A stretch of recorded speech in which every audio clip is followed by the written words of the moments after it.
ஆண்டவராகிய இயேசு கிறிஸ்துவின் நாமத்தினாலே உங்கள் யாவருக்கும் அன்பான வாழ்த்துக்களை நான் தெரிவித்துக் கொள்கிறேன்.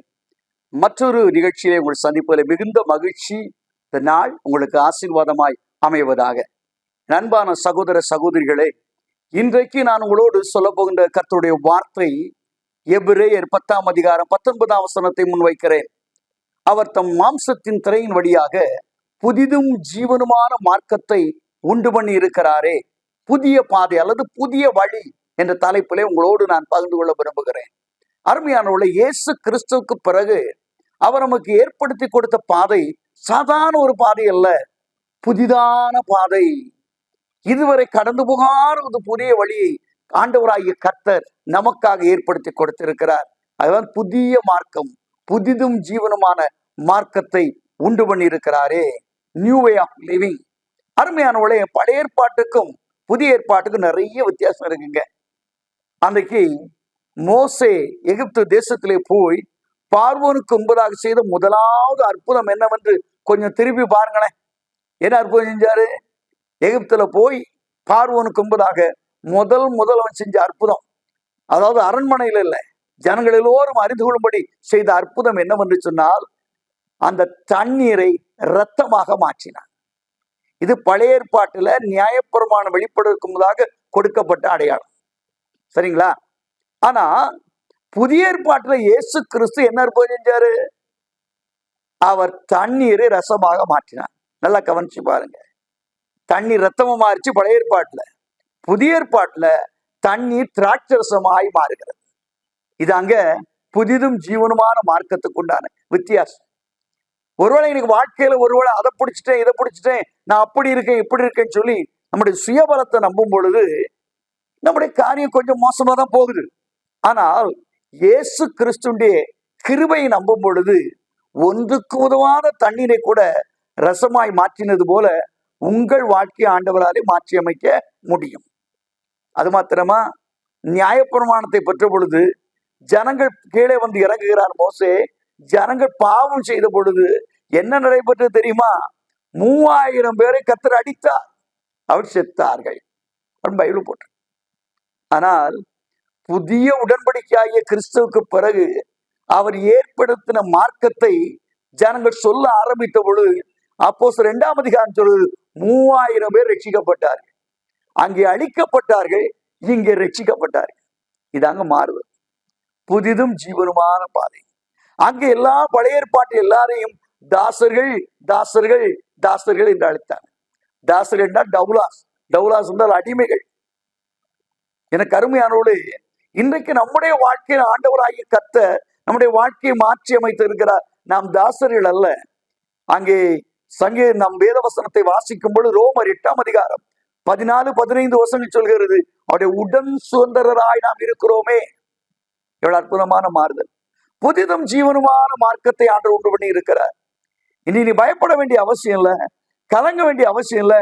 இந்த புதிய வாழ்க்கைக்குள்ளே பிரவேசிக்க கர்த்தர் உன்னை அழைக்கிறார். அப்படின்னு அந்த புதிய மார்க்கத்துல நான் போகலாமா ஐயா? சந்தோஷமான அந்த மார்க்கத்துல போகலாமா? மனமகிழ்ச்சியா அந்த மார்க்கத்துல போகலாமா என்று ஒரு வாஞ்சை உங்களுக்கு உண்டாதுல்ல? இன்னைக்கு என் கலக்கம் மாறணும், ரொம்ப பிரச்சனைங்க, குடும்பத்துல தொல்லை மேல தொல்லை, கணவன் தொல்லை தாங்க முடியல, மனைவி தொல்லை வாங்க முடியல, ஐயா என் கடன் தொல்லை தாங்க முடியல, என் பிள்ளைகள் பிரச்சனை மாற முடியல என்று கலங்கி கொண்டிருக்கீங்களா? கர்த்தர் சொல்லுகிறார், ஒரு புதிய வழியை கர்த்தர் உங்களுக்காக உண்டு பண்ணி இருக்கிறார். இயேசு கிறிஸ்து தன் ஜீவனை கொடுத்து ஒரு புதிய மார்க்கத்தை உண்டு பண்ணி இருக்கிறார். இந்த புதிய மார்க்கத்தை பெற்றுக்கொள்வது எப்படி? நீங்கள் அந்த எபிரேயர் 10ஆம் அதிகாரம் 19ஆம் வசனத்தை தொடர்ச்சியாக நீங்கள் வாசித்து பாருங்கள். முதலாவது மார்க்கத்திலே பிரவேசிப்பதற்கு அவருடைய இரத்தத்தினாலே நமக்கு தைரியம் உண்டாயிருக்கிறது. என அற்புதமான வார்த்தை. அந்த மார்க்கத்து என்ட்ரன்ஸ் என்ன தெரியுமா? இயேசு கிறிஸ்துடைய ரத்தம். இயேசு கிறிஸ்துவின் ரத்தத்தினாலே பாவ மன்னிப்பின் நிச்சயத்தை பெற்றிருக்கிறோமா? அதான் முதல் கேள்வி. புதிய ஜீவனமான மார்க்கத்தின் முதல் வழி இயேசு கிறிஸ்துவின் ரத்தம். இயேசு கிறிஸ்துவின் ரத்தம் சகல பாவங்களை நீக்கி நம்மை சுத்திகரிக்க வல்லமை உள்ளதா இருக்கிறது. அதாங்க செய்தி. இன்னைக்கு ஆண்டோடைய பிள்ளைகள் என்று சொல்லுகிறோமே, நம்முடைய வாழ்க்கையில இயேசு கிறிஸ்துவின் ரத்தத்தினாலே கழுவப்பட்ட அனுபவம் இருக்கிறதா? ஆண்டவராய் இயேசு கிறிஸ்து அந்த நிகதமையை பார்த்து சொன்ன பொழுது என்ன சொன்னார்? அவர், நீ ஒரு போதகனாய் இருக்கிறாய் அப்பா, ஒருவன் மறுபடியும் பிறவாவிட்டால் தேவனுடைய ராஜ்யத்தில் பிரவேசிக்க முடியாது. மறுபிறப்பின் அனுபவத்தை சொல்றாரு. ஒரு புதிய ஜீவன் உண்டாக வேண்டுமானால் இயேசு கிறிஸ்து ரத்தத்தினாலே கழுவப்பட வேண்டும். ஏனென்றால் அங்கே எபேசியர் 1:7 சொல்கிறது, பாவ மன்னிப்பாகிய மீட்பு அவருக்குள் அவருடைய ரத்தத்தினாலே உண்டாயிருக்கிறது. உனக்கு கிரயமாக கொடுக்கப்பட்ட மீட்பு, உன் பாவ மன்னிப்பாக கொடுக்கப்பட்ட மீட்பு. இதைதான் கொலோசியர் 1:14 சொல்கிறது. அவருக்குள் அவருடைய ரத்தத்தினாலே மீட்பு உண்டாயிருக்கிறது. நீ ஆட்டுக்குட்டியுடைய ரத்தத்துக்குள்ளே நீ கடந்து வந்து இருக்கிறாயா? அந்த ரத்தத்தினாலே கழுவப்பட்டு இருக்கிறாயா? ஒரு புதிய ஜீவனை பெற்று இருக்கிறாயா? அந்த ஆதி மனிதன் பாவம் செய்து பாவத்தை அநியாயத்தில் விழுந்த பொழுது வேதம் சொல்கிறது, அவன் நிர்வாணியாய் பயந்தான், வெட்கப்பட்டான், தேவனை சந்திக்க பயப்பட்டான். அந்த பயத்தை போக்க, அந்த அடிமைத்தனத்தின் நுகத்தை முடிக்க அவன் என்ன செய்தா தெரியுமா? தோலினால் அந்த உடையை உண்டு பண்ணி அவனுக்கு உடுக்க கொடுத்தார். அந்த உடை இருக்குது பாத்தீங்களா? மூல வியாக்கியானத்திலிருந்து வியாக்கியானம் செய்யப்பட்ட ஒரு வேதாகமம் சொல்கிறது, ஒரு ஆட்டின் தோலை அவனுக்கு உடுக்க கொடுத்தார். அப்போ நம்ம பயம் நீங்கணும்னா, அங்கே பழைய ஏற்பாட்டு காலத்திலே உனக்காக ஒரு ஆடு தன் ஜீவனை கொடுத்தது, அதன் தோல் எடுக்கப்பட்டு உனக்கு கொடுக்கப்பட்டிருக்கிறது. அதன் மூலம்தான் நமக்கு பாவ பரிகாரம் உண்டு என்று வேதவசனம் சொல்கிறது. இன்னைக்கு இந்த புதிய மார்க்கெட்ல போனா என்ட்ரன்ஸ் என்னன்னு சொன்னா, இயேசுவின் ரத்தத்தினாலே கழுவப்பட்டிருக்குவார் இல்லையா? ஃபாதர் அழகா சொல்றாருல, நான் இயேசுவின் ரத்தத்தினாலே கழுவப்பட்டேன், நேசர் என் ரத்தம் என் மேலே நெருங்காது, சாத்தான் இரத்த கோட்டைக்குள்ளே நான் வந்து விட்டேன் என்று பாடுகிறார். நீ ஆட்டுக்குட்டி ஆண்ட ரத்தத்தினாலே நீ கழுவப்பட்டு இருக்கிறாயா? புதிய வாழ்க்கை வேணுமா? முதல் நீ செய்ய வேண்டியது ஆட்டுக்குட்டியின் இரத்தத்தினாலே கழுவப்பட வேண்டும். இரண்டாவது, அந்த அதிகாரத்தை தொடர்ந்து வாசினா அங்கே சொல்லுகிறது, பூரண நிச்சயத்தை நாம் பெற்றிருக்கிறோம், விசுவாசத்தினால் அவரை சேருகின்ற பூரண நிச்சயத்தை அடைந்திருக்கிறோம். அதாங்க இரண்டாவது வாழ்க்கையில நம்ம ஒரு அடிப்படையான காரியம். என்ன அடிப்படையான காரியம்? இயேசு கிறிஸ்து மூலமாக நமக்கு ஒரு நிச்சயம் வர வேண்டும் இல்லையா? அங்கே பரிசுத்தாவியானவர் குறித்து சொல்லும் பொழுது ரோமர் 5 ரொம்ப அழகா சொல்கிறது, அந்த பரிசுத்தாவின் மூலமாக நமக்கு ஒரு நம்பிக்கை உண்டாயிருக்கிறது. அந்த நம்பிக்கை நம்மை வெட்கப்படுத்தாது. முதல் ரத்தம், இரண்டாவது பரிசுத்தாவின் மூலமாக ஒரு பூரண நிச்சயம். நான் ஆண்டோடைய புள்ள, ஆண்டோட ஒளிக்குள்ள நான் இருக்கிறேன், ஒண்ணு என்னை சேதப்படுத்த முடியாது, தொல்லை பண்ண முடியாது, பிரச்சனை உருவாக்க முடியாது என்ற நிச்சயம் இருக்க வேண்டும். அப்போஸ்தலனாகிய பவுல் சொல்கிறான், நான் நிச்சயம் இல்லாதவனாக ஓடேன். நிச்சயம் இருக்குதா? பூர்ண நிச்சயம் இருக்குதா? நீ ஆண்டவரால் அழைக்கப்பட்டேன்னு சொல்றியே, அடிக்கடி பதஷ்டப்படுறியே, அடிக்கடி பலவிதமான காரியங்களிலே நீ போராடுகிறாயே, எப்பொழுது நிச்சயம் வருகிறது? பரிசுத்த ஆவியானவர் உனக்குள்ளே வரும் பொழுது ஒரு நிச்சயம் வருகிறது உன்னை பற்றி. நான் பரிசுத்தாவின் அபிஷேகத்தை நான் பெற்றிருக்கிறேன், பரிசுத்தாவினால் முத்திரை போடப்பட்டிருக்கிறேன், எனக்கு எந்த பயமும் இல்லை, எந்த திகழும் இல்லை என்ற பூரண நிச்சயத்தை நீ பெற்றிருப்பாய். இல்லை இந்த இன்னைக்கு ஆண்டோட கேடு, ஆண்டவரே எனக்கு அந்த பூர்ண நிச்சயத்தை தார் இல்லையா? அப்போஸ்தலனாகிய பவுல் சொல்கிறான், என் பிராணனை கூட நான் அருமையாக எண்ணவில்லை, கர்த்தர் எனக்கு கொடுத்த ஓட்டத்தை ஊழியத்தை நிறைவேற்ற விரும்புகிறேன் என்று அப்போஸ்தலர் சொல்லிக் கொண்டு போகிறார். இன்னைக்கு அந்த நிச்சயம் உன் வாழ்க்கையில் இருக்குதா? எவ்வளவு தைரியமா சொல்றான், நல்ல போராட்டத்தை போராடினேன், ஓட்டத்தை முடித்தேன். தைரியமா சொல்றான். நிச்சயம் வேணும். சும்மா யாரும் கிறிஸ்தவ வாழ்க்கையில வந்துகிட்டு புதிய வாழ்க்கைக்குள்ள வந்துட்டேன்னு சொல்லி உனக்கே நிச்சயம் இல்லைன்னா, உனக்கே உறுதி இல்லைன்னா மற்றவனை எப்படி உறுதி சொல்ல முடியும்?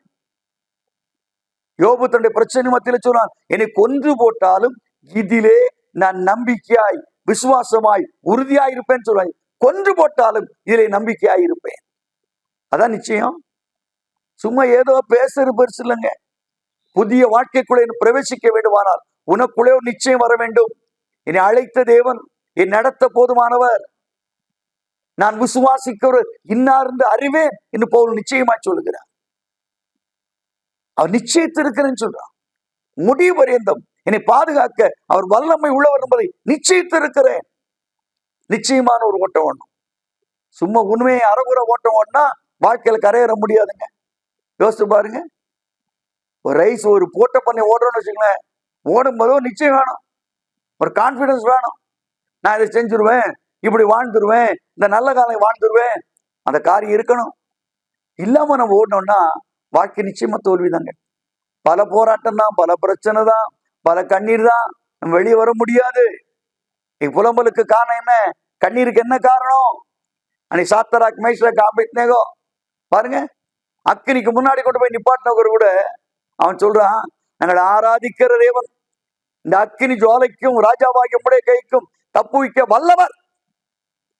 அப்படியே தப்புவிக்காட்ட கூட நாங்க பயப்படல, உங்க பொற்சலை நாங்க வணங்க மாட்டோம் தைரியமா சொல்றாங்க. எப்படி இந்த தைரியம் வந்தது? அழைப்பிலே ஒரு நிச்சயம், தேவன் என்னை தெரிந்து கொண்டிருக்கிறார் நிச்சயம். ஏனென்றால் உங்களை அழைத்த தேவன் உண்மையுள்ளவராய் இருக்கிறார். அவன் புதிய வாழ்க்கைக்கு போனா முதல்ல ரத்தம், ரெண்டாவது உங்களுக்குள்ளே ஒரு நிச்சயம் வரணும்.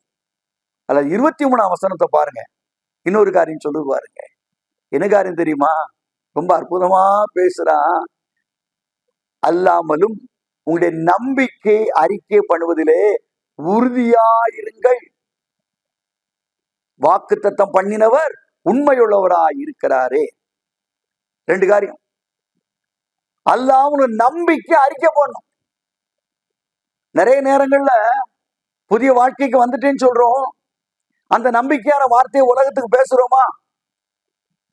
நம்பிக்கைன்னு கொண்டிருக்க சரிதான், அது உறுதியான ஒரு நம்பிக்கை நம்ம வேணும், அதை நம்ம பார்த்தோம். மூணாவதாக அந்த நம்பிக்கை அறிக்கை பண்ணணும், அது ரொம்ப முக்கியம். தாவீது குகையில வாழ்ந்து எதிரினால் சூழப்பட்ட நிலைமையில சொல்றான், கர்த்தர் என் மேட்பராய் இருக்கிறார், நான் சாட்சி அடையேன். கர்த்தர் என் மேட்பராய் இருக்கிறார், எதிரிக்க மத்தியில் நான் செத்துருவேன்னு சொல்லல, வாயை திறந்து ஜீவனுள்ள வார்த்தைகளை பேசுறான். இன்னைக்கு புதிதும் ஜீவனுமான வாழ்க்கைக்கு போனா உன் வாயை விரிவாக திறக்கணும், நன்மை உண்டாக பேசணும். ஏன்னா மரணமும் ஜீவனும் உன் நாவின் அதிகாரத்திலே இருக்குது, அதில் பிரியப்படுகிறோம், அது கனி புசிப்பான். 12 வருஷம் பெரும்பாலும் உள்ள ஒரு ஸ்திரீ அநேக வைத்திட்ட போய் ரொம்ப நோவு உண்டாயிடுச்சு.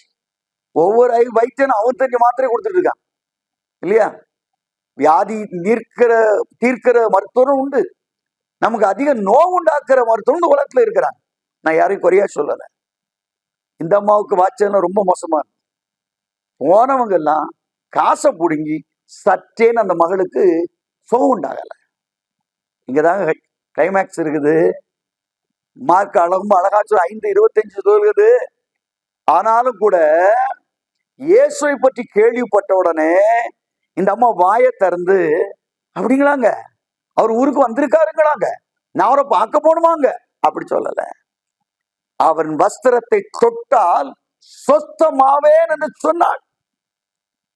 பைபிள் எழுதியிருக்கு, அவருடைய வஸ்திரத்தை தொட்டால் நான் சொஸ்தமாவேன் என்று சொல்லி அவள் புறப்பட்டு போகிறார். பாத்தீங்களா எவ்வளவு நல்ல வார்த்தை. இதான் ஆண்டவர்கிட்ட எக்ஸ்பெக்ட் பண்றார். புதிய வாழ்க்கை வேணும், புதிய வாழ்க்கை வேணும், புதிய வாழ்க்கைன்னா அந்த வாழ்க்கை எங்க ஆரம்பிக்கிற? உன் வாயில ஆரம்பிக்குது. உன் வாயில் அந்த ஜெயம் வராம நீ வெளியே போய் எனக்கு ஜெயம் வருது ஜெயம் பண்ணா அது எப்படிங்க? மனுஷன் எதை விதைக்கிறானோ அதையே அறுப்பான்.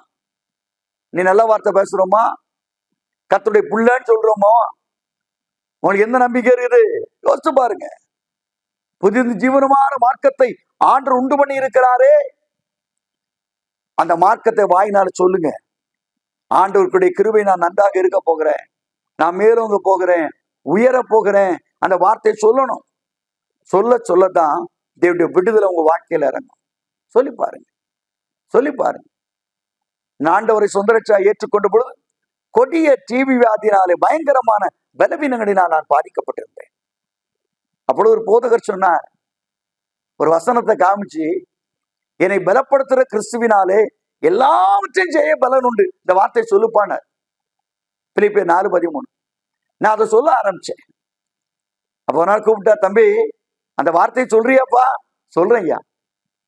அப்போ பலப்படுத்துற கிறிஸ்துவினால எல்லாவற்றையும் செய்ய பலன் உண்டுமா, நீ சுடுதண்ணி வாங்கி குடிச்சிட்டு இருக்கேன். இல்லைங்க ஐயா, நான் பச்சை தண்ணி குடிச்சா தொண்டை பிடிச்சிக்கிடும், எனக்கு உடம்பு சுத்தம். ஏய், உனக்கு என்னப்பா குளிர்பானமே பிடிக்காதா? பிடிக்கும். லாங் ஆகோ ஒன்ஸ் அப்பான் டைம்ல பிடிக்கும். அவர் சொன்னாரு, இந்த பைபிள் என்ன சொல்லுகிறது? என் பலப்படுத்துற கிறிஸ்துவினாலே எல்லாவற்றையும் செய்ய எனக்கு பலன் உண்டு. இப்போ பாரு, அந்த வசனத்தை உண்மையா விசுவாச்சா உனக்கு ஐஸ்கிரீம் வாங்கி தர போறேன், அதை சாப்பிடுனார். எனக்கு தூக்கி வாரி போட்டுடுச்சு. என்னடா இது, இப்படி ஒரு சிக்கல்ல மாட்டிக்கிட்டோமே. ஐஸ்கிரீம் ரெடி ஆயிடுச்சு, சாப்பிடவா வேண்டாமா?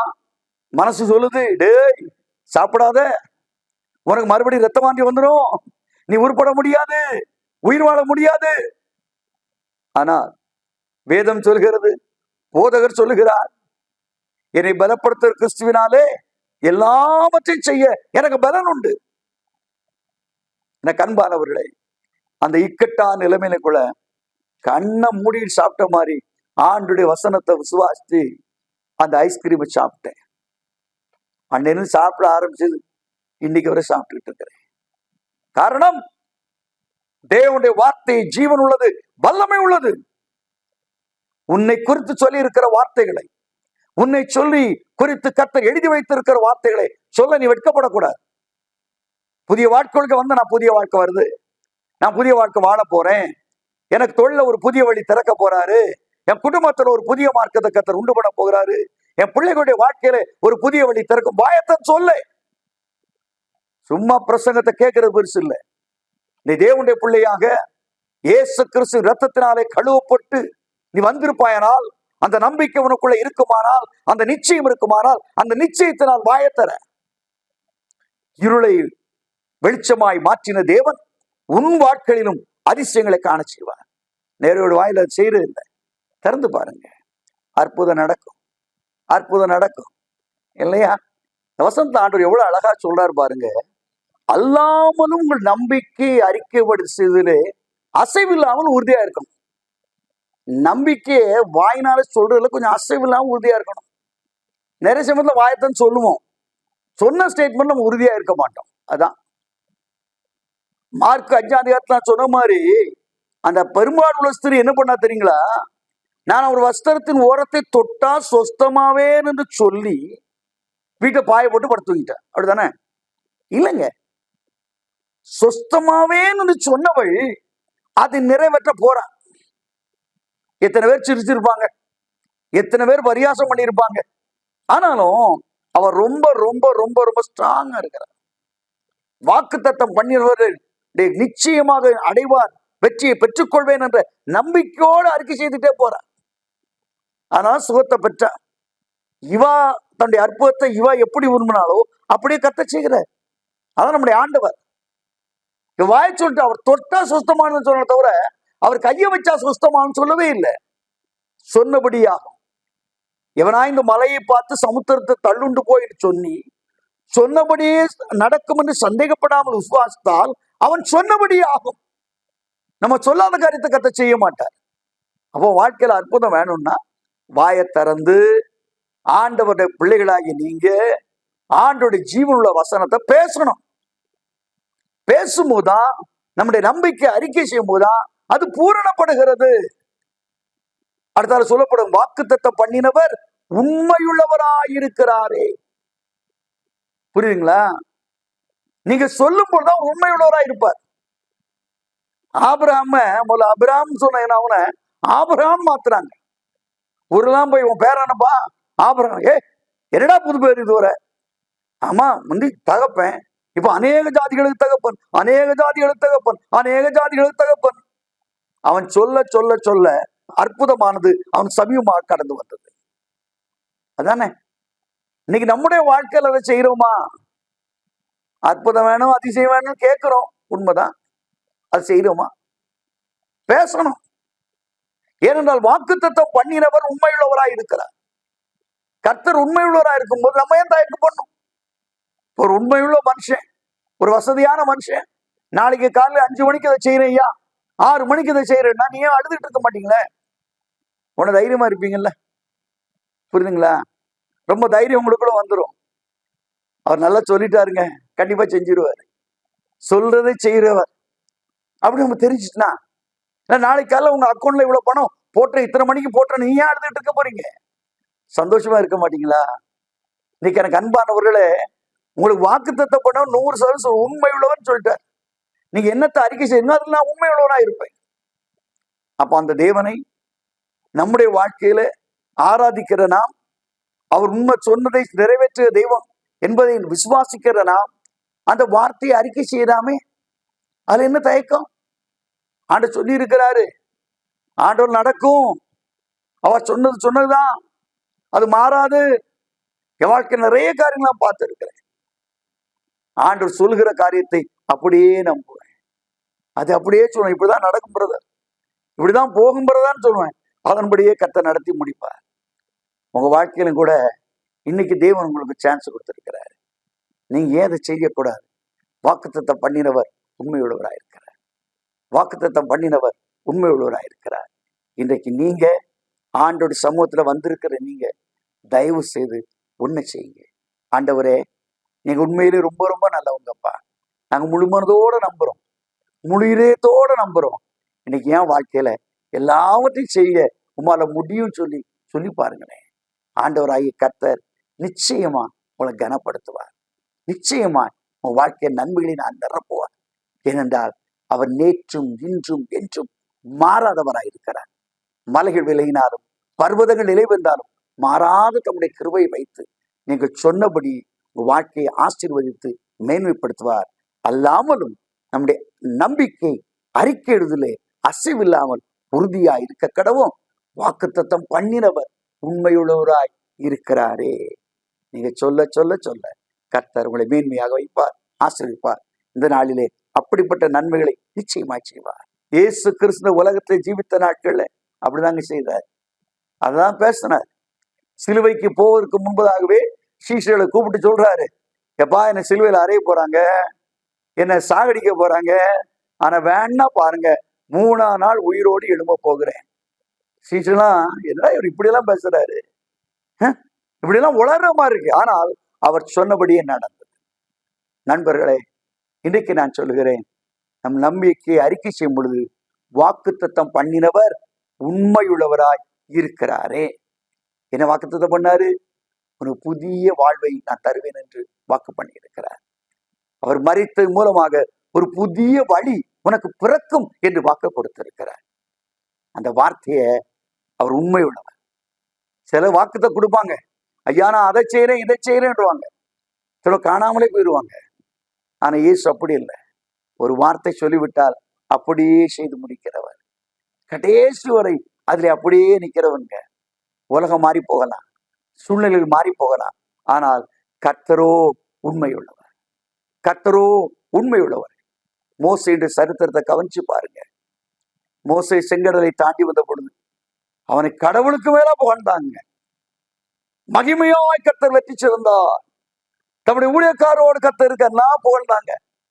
மோசையை போல ஒரு வல்லவன் கிடையவே கிடையாதுன்னு சொன்னாங்களே, அதே கூட்டம் ஒரு நாட்களிலே மோசைக்கு எதிராக கல்லெடுத்து எரிஞ்சவனை கொன்றவனு சொல்லி முடிவு பண்றாங்க.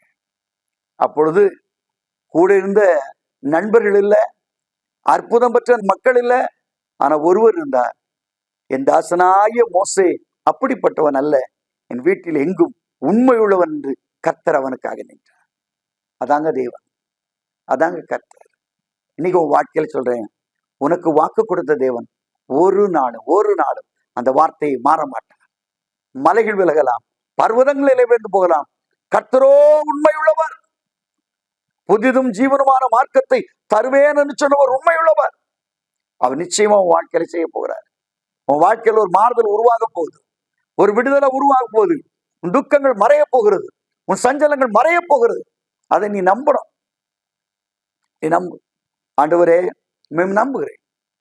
இதை போற ஒரு காலத்துல தானே அந்த மரியாளம்மா ஆண்டவர் தேவதூதன் சொன்னா என்ன சொன்னா, இதோ கர்ப்பவதி ஆகிய ஒரு குமாரனை பெறுவாள்.